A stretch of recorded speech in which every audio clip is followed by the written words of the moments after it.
آج کی تقریب کی صدارت کرتے ہیں جناب محترمہ پروفیسر سچترا پٹھانیہ صاحبہ،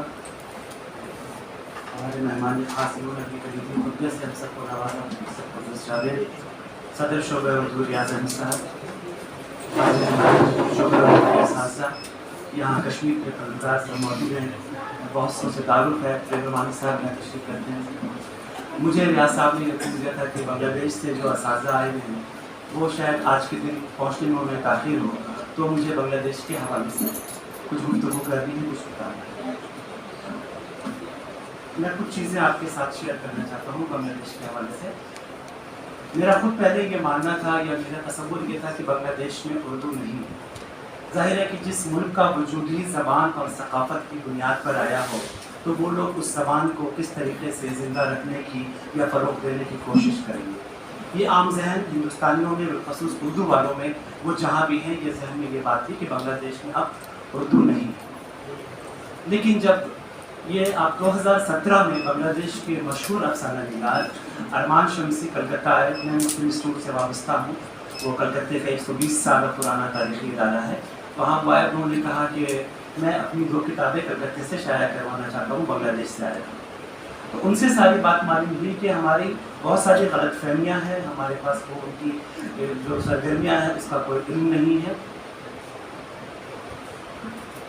انہوں نے پھر اپنے 2 مجموعے دیے، ان کے مجموعے یہاں شائع ہو گئے، کالی پری اور ریشم کے جال، یہ ان کے 2 افسانے مجموعے کلکتے سے شائع ہوئے ارمان شمسی۔ انہوں نے بتایا کہ ڈھاکہ یونیورسٹی میں اردو ہے، راجشاہی یونیورسٹی میں اردو پڑھائی جا رہی ہے، تو شوق یہ جاگا کہ بنگلہ دیش جانا چاہیے، وہاں اردو کی کیا موجودہ صورتحال ہے جہاں اتنا سخت رویہ تھا۔ تو 2017 میں ایک سبھی نکلی، وہاں پر انٹرنیشنل کانفرنس ہوئی شعبہ اردو ڈھاکہ یونیورسٹی کی طرف سے۔ میں نے وہاں غنیمت جانا کہ کچھ بھی ہو وہاں جا کے دیکھنا ہے کہ اب اردو وہاں کے سامنے ہے، کیونکہ دعوت نامہ مجھے انگلش میں ملا، گفتگو مجھ سے بنگلہ میں کی گئی، کیونکہ میں بنگال سے ہوں تو انہوں نے سوچا کہ تو بنگلہ جانتا ہی ہے تو میرے لیے کوئی مسئلہ نہیں۔ بنگلہ دیش جب پہنچا تو وہاں بھی مجھے اجنبیت کا احساس تو ہوا ہی نہیں، یہی لگا وہی کلکتے کا شہر ہے، وہی گلیاں،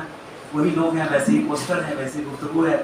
وہی چائے خانے پہ لوگ بیٹھے ہیں، کلڑ میں چائے پی رہے ہیں، ادب پہ گفتگو کر رہے ہیں، سارا ماحول ویسے تھا۔ لیکن جب شعبہ اردو میں گیا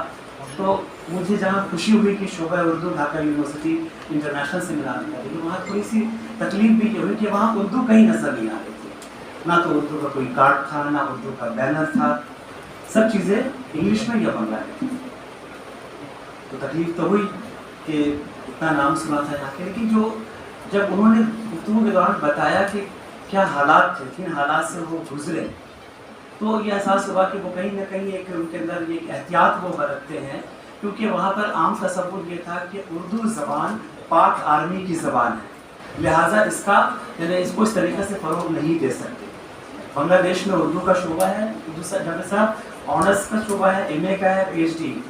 بنگلہ دیش کی 2 یونیورسٹی میں، راجشاہی یونیورسٹی میں بھی ہے، لیکن اس میں جو جوابات لکھے جاتے ہیں اردو کے وہ بنگلہ میں، اردو آنرس کی وہ تعلیم حاصل کر رہے ہیں، جواب وہ بنگلہ میں لکھتے ہیں، ایم اے کے پرچے بنگلہ میں حل کرتے ہیں، تھیسس وہاں بنگلہ میں لکھی جاتی ہے۔ تو وجہ یہ تھی کہ جو اردو والے تھے وہ تو وہاں سے چلے گئے تھے، اور جو کیمپ میں رہ رہے تھے، جن کو ہندوستان سے گئے تھے، انہیں آج تک بہاری کہا جاتا ہے، چاہے وہ ہندوستان کی کسی بھی ریاست سے گئے ہوں، لیکن ان پر لیبل لگا ہوا ہے بہاری، وہ ان کہتے ہیں کیمپ میں رہتے ہیں، یہ وہ ان کے اندر اتنا ڈر خوف ہے کہ وہ گھروں میں تو اردو بولتے ہیں، لیکن ان کی دکانوں میں یا باہر جو ان کی جو گلیاں ہیں، جو کاروبار وغیرہ، کہیں پہ بھی اردو نام پر کوئی سائن بورڈ نہیں۔ مدارس نے البتہ بنگلہ دیش میں اردو کو زندہ کر رکھا ہے، وہاں 2 طرح کے مدارس ہیں، ایک مدرسے کے جو لوگ ہیں وہ ندوہ کو فالو کرتے ہیں اور ایک دیوبند، اور یہی کا نصاب وہاں پڑھایا جاتا ہے۔ تو مدارس سے جو بچے آتے ہیں ان کی اردو بہتر ہوتی ہے، وہ اردو جانتے ہیں، لیکن باقی جو student Dhaka university, Rajshahi university میں اردو میں داخلہ لیتے ہیں، ان کی اردو یہ ہوتی ہے کہ وہ اردو کچھ نہیں جانتے، یونیورسٹی میں ان کو ایڈمیشن کہیں نہیں ملا، تو انہوں نے اردو کے حوالے سے ڈھاکہ یونیورسٹی ہے، یہ بہت بڑی یونیورسٹی ہے، بہت اس میں داخلہ ملنا ہی بڑی بات ہے، تو اردو کے حوالے سے ایڈمیشن لیتے ہیں، دوسرے سبجیکٹ بھی پڑھتے ہیں، پھر باقاعدہ ان کو غلام ربانی صاحب ہیں، انہوں نے ایک قاعدہ ترتیب دیا ہوا ہے، وہ ان طالب علموں کی تربیت اس طرح سے کرتے ہیں کہ الف بے سے وہ شروع کرواتے ہیں، مشق کرواتے ہیں، لفظ کیسے جوڑے جاتے ہیں، زیر کیا ہے، زبر کیا ہے، پیش کیا ہے، یہ ساری باتیں ان کو بتائی جاتی ہیں۔ 6 مہینے کے کورس کے بعد وہ اس لائق ہو جاتے ہیں کہ وہ اردو پڑھ سکیں۔ تو میرا یہ ماننا ہے کہ جہاں پر زبان کے نام پر ایک ملک تقسیم ہوا، اگر آج وہاں وہی لوگ اردو کے سفیر بن کر سامنے آ رہے ہیں اور اردو سیکھ رہے ہیں تو یہ بہت بڑی بات ہے، اور یہ کام وہاں بنگلہ دیش میں نہیں آ پا رہا۔ اب میں تھوڑی سی گفتگو سوال سے کرتا ہوں کہ وہاں پہ کیا ہے۔ اچھا، ایسا ہوا کہ جب میرے بنگلہ دیش جب مشرقی پاکستان کہلاتا تھا، اس زمانے سے وہاں ریڈیو میں جو اردو سروس تھی وہ اب تک جاری تھی، 2019 میں اسے بند کر دیا گیا۔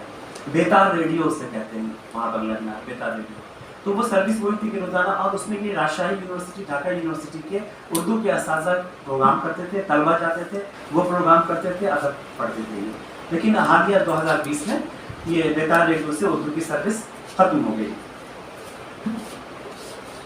میں نے جو بنگلہ دیش کے حوالے سے کچھ باتیں پوچھی، میں کچھ پوائنٹس شیئر کرنا چاہتا ہوں۔ اردو ایک ایسی شیریں اور دلکش زبان ہے جو اپنی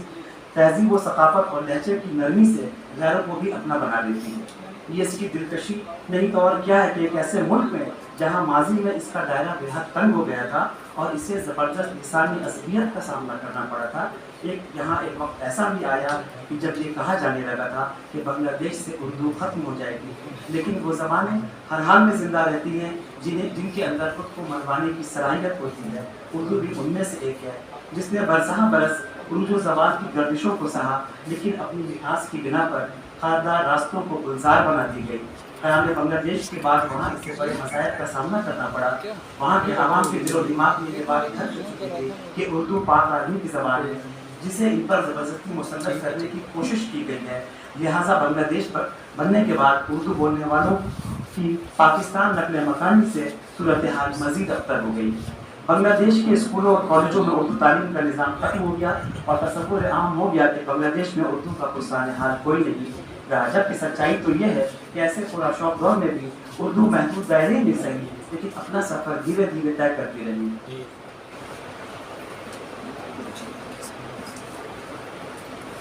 ہم لوگ یہ سمجھتے تھے کہ بنگلہ دیش میں اردو کی صورتحال بہت بہتر نہیں ہے، لیکن وہاں جا کر یہ خیال غلط ثابت ہوا۔ ڈھاکہ یونیورسٹی میں شعبہ اردو کا قیام 1 جولائی 1921 میں ڈھاکہ یونیورسٹی کا قیام عمل میں آیا تھا، اور 3 شعبوں کے ساتھ، سائنس کے ساتھ ساتھ زبانوں کے سیکشن میں صرف اردو تھی، لیکن شعبوں کے ساتھ ڈھاکہ یونیورسٹی کا قیام عمل میں آیا تھا اور یہ سفر اور آج تک کی جاری ہے۔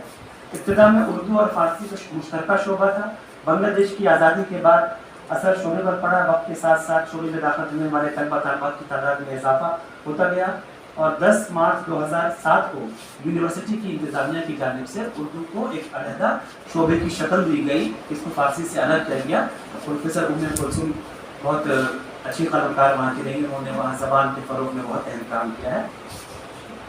ان دنوں ڈھاکہ یونیورسٹی کی شعبہ اردو میں طلبہ طالبات کی تعداد تقریباً 400 ہے، اس کثیر تعداد میں، اور اساتذہ 12 کے قریب اساتذہ ہیں فل ٹائمر کی حیثیت سے جو پڑھا رہے ہیں۔ ہمارے یہاں یونیورسٹیوں میں نہیں کہ 4-5 2-3 فل ٹائمر ہیں یا گیسٹ ٹیچر ہیں، ان سے ہم کام چلا رہے ہیں، لیکن وہاں راجشاہی یونیورسٹی میں بھی 11 پروفیسر ہیں فل ٹائم، اور ڈھاکہ یونیورسٹی میں بھی۔ ان دنوں ڈھاکہ یہاں BA Urdu honours, MA Urdu, MPhil اور PhD کی تعلیم دی جاتی ہے۔ شعبہ اردو میں فی الوقت 11 اساتذہ برسر خدمت ہیں جن کی مادری زبان بنگلہ ہے۔ یہ ایک بہت بڑی بات ہے کہ ڈھاکہ یونیورسٹی میں جتنے بھی شعبہ اردو میں جتنے بھی اساتذہ ہیں، سب کی مادری زبان بنگلہ ہے، ان نے اردو سیکھی ہے، اردو سیکھ کر وہ اردو پڑھا رہے ہیں۔ تو یہ ایک بڑی بات ہے کہ ان کے ذریعہ ہم یعنی بنگلہ دیش میں اردو زبان کے فروغ کو ایک نئی سمت دے سکتے ہیں۔ شعبے کی جانب سے سالانہ تحقیقی و تنقیدی مجلہ Dhaka university journal of Urdu کے نام سے شائع ہوتا ہے۔ اردو پڑھنے والے طلبہ طالبات کی مادری زبان بنگلہ ہے، لیکن وہ اردو زبان سے دلی لگاؤ رکھتے ہیں اور اس میں اپنی تخلیقیں شائع کروانا عزت کی بات سمجھتے ہیں، یہ پرچے وہاں خریدتے بھی ہیں وہ۔ دراصل بنگلہ دیش میں اردو کے مستقبل کے سپاہی یہی طلبہ طالبات ہیں۔ فی الوقت شعبہ اردو ڈھاکہ یونیورسٹی میں جو کام ہو رہے ہیں اس سے ہم سب اردو والے واقف ہو رہے ہیں۔ راجشاہی یونیورسٹی کی بھی کم و بیش یہی صورتحال ہے۔ 1962 میں یہاں سے شعبہ اردو کا قیام عمل میں آیا، اور لکھنؤ سے ایک صاحب تھے، وہ گئے تھے، وہ اس کے پروفیسر رہے، لیکن آج بھی راجشاہی یونیورسٹی میں